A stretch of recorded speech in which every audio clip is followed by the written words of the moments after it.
Sa mundo ng social media, normal lang na manood ng content ng ibang creators. Doon tayo nakakakuha ng ideas. Doon tayo natututo ng bagong diskarte. Pero may isang bagay na kailangang tandaan ng bawat creator. Magkaiba ang pagkuha ng inspirasyon at panggagaya ng content. Maraming creators ang hindi lumalaki ang page dahil ginagaya lang nila ang ginagawa ng iba. Kaya pag-uusapan natin ang tatlong dahilan kung bakit hindi dapat gayahin ang content ng ibang creator. Una, nawawala ang originality mo. Ang bawat creator ay may sariling boses, personalidad at estilo. Yan ang dahilan kung bakit may taong sumusubaybay sa'yo. Pero kapag ginagaya mo lang ang content ng ibang creator, unti-unting nawawala ang sarili mong identity bilang creator. At kapag nangyari yon, mahihirapan ang audience na maalala kung ano ang kakaiba sa content mo. Sa social media, mahalaga ang uniqueness dahil ang mga tao ay hindi naghahanap ng kopya, naghahanap sila ng bagong perspective.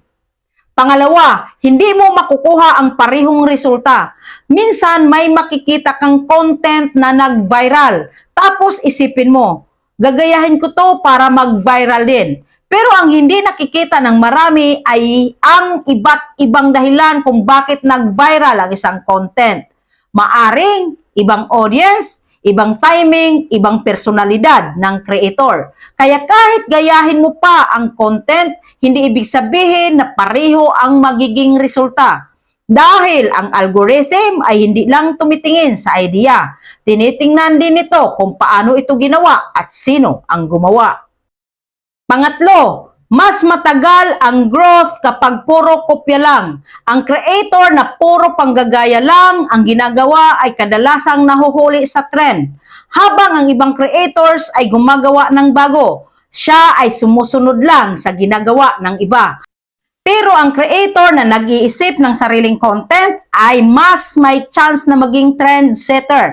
At madalas, ang mga trendsetter ang mas mabilis lumaki sa social media. Sa huli, tandaan mo ito, creators. Walang masama sa pagkuha ng inspirasyon sa ibang creators. Pero huwag mong kalimutan ang pinakamahalagang bagay sa content creation. Ikaw.